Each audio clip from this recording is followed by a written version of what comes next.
Assalamualaikum warahmatullahi wabarakatuh. Innal hamdalillahi nahmaduhu wa nasta'inuhu wa nastaghfiruh wa na'udzu billahi min sururi anfusina wa min sayyiati a'malina. May yahdihillahu fala mudhillalah wa may yudlilhu fala hadiyalah.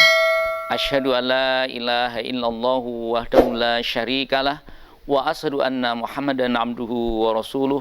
Allahumma shalli ala Muhammadin wa ala ali Muhammad, amma ba'du.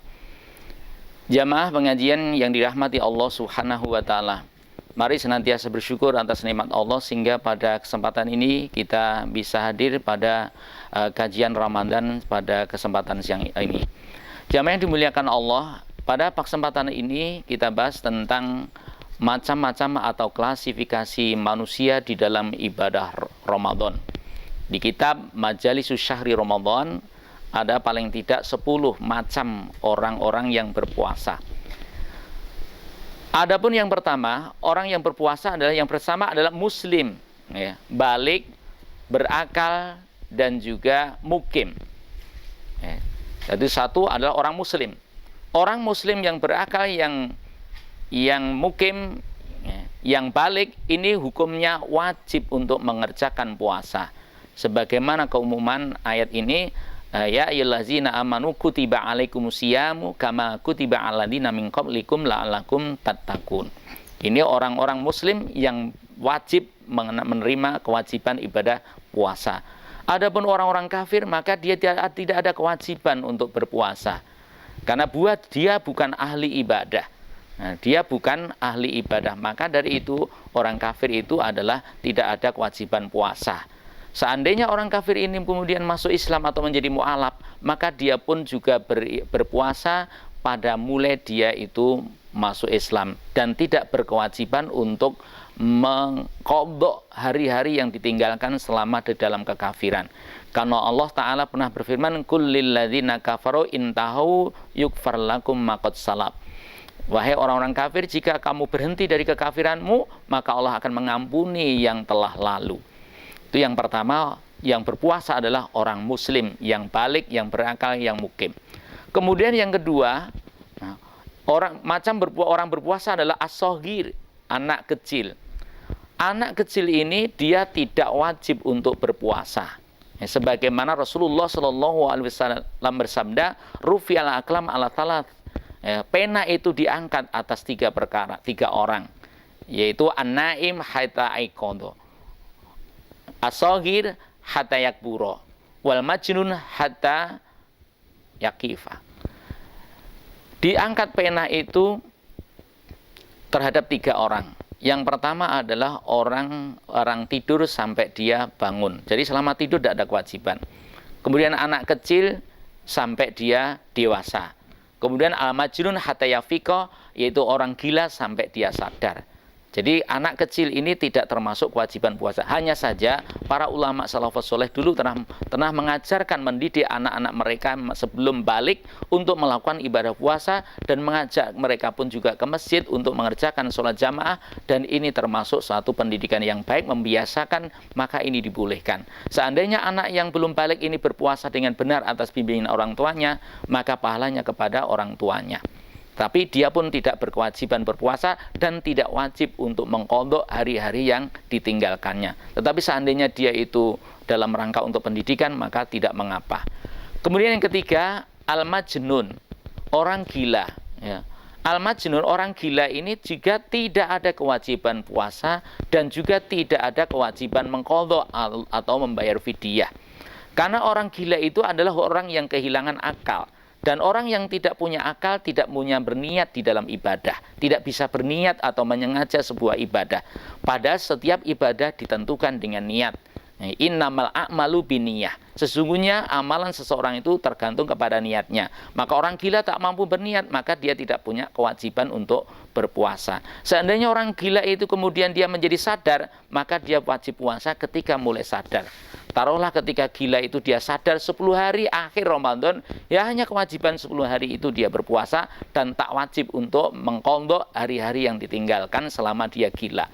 Bagaimana kalau dia kadang dia gila, kadang dia sadar? Pada saat sadar dia berpuasa, pada saat dia gila dia tidak punya kewajiban untuk berpuasa. Sebagai dalilnya sebagaimana dalil 3 tadi. 3 golongan yang Allah angkat penanya. Allah mengangkat pena dari 3 orang. Salah satunya adalah majnun hatta yafiqa, orang yang gila sampai dia itu sadar. Kemudian yang keempat, al-harim. Al-harim adalah orang pikun yang sudah kehilangan untuk membedakan. Jadi sudah ngeblank. Dia sudah tidak mampu membedakan, tidak tamyiz. Maka sesungguhnya orang yang harim ini sebenarnya pikun seperti ini, dia tidak ada kewajiban puasa dan dia tidak berkewajiban untuk mengqadha atau membayar fidyah. Karena dia adalah orang yang tidak terbebani dengan kewajiban. Sebagaimana hukumnya dia seperti hukum anak kecil. Ya hukumnya seperti anak kecil, karena anak kecil ini juga tidak mengqadha. Maka orang yang pikun yang sudah tidak bisa membedakan itu termasuk orang-orang yang tidak kena kewajiban puasa dan tidak mengqadha. Kemudian yang kelima adalah al-ajiz, ya, adalah orang-orang yang lemah. Lah, kalau orang-orang yang tua karena usianya tua, syaikon kabir, orang yang sangat tua, kemudian fisiknya lemah, tetapi dia masih sadar, masih bisa membedakan, hanya saja fisiknya itu lemah, maka orang seperti ini tidak berkewajiban puasa, akan tetapi dia wajib untuk membayar fidyah. Sebagaimana Anas bin Malik ketika usia tua sampai 1 atau 2 tahun beliau memberi makan 30 orang miskin, 30 orang miskin beliau tidak berpuasa karena dia sudah fisiknya lemah. Sini masuk kepada firman Allah, wa 'alal ladzina yutiqunahu fidyatun ta'amu miskin. Ada orang-orang yang lemah maka dia memberi makan kepada orang miskin dan dia tidak berpuasa. Kemudian yang kelima, al-musafir, orang-orang musafir. Jamaah yang dimuliakan Allah, musafir ini juga ada beberapa keadaan. Yang pertama, musafir yang berat berpuasa dan membahayakan dirinya. Maka orang seperti ini dia kalau tidak boleh berpuasa. Bahkan kalau puasa dia telah bermaksiat kepada Allah Subhanahu wa taala. Karena dia perjalanan penuh dengan kesulitan dan membahayakan dirinya. Sebagai pernah dikisahkan oleh Jabir, pernah Rasulullah SAW dalam satu perjalanan bersama sahabat. Kemudian sahabat mengeluh, karena dengan beratnya puasa dalam perjalanan itu sahabat sangat menderita, sangat mengeluh, mengadu kepada Nabi. Maka kemudian Nabi pun meminta air, kemudian beliau meminum dan orang-orang pun meminum semuanya alias membatalkan puasa. Dan ini terjadi setelah sholat asar. Jadi setelah sholat asar sudah dekat sesungguhnya, tapi karena kondisinya sangatlah berat, sangatlah membahayakan, maka Rasul pun kemudian berbuka, kemudian diikuti para sahabat. Ini terjadi mokah bersama. Dan ini terjadi pada beberapa kali dalam satu riwayat tentang perjalanan beliau. Itu nomor 1.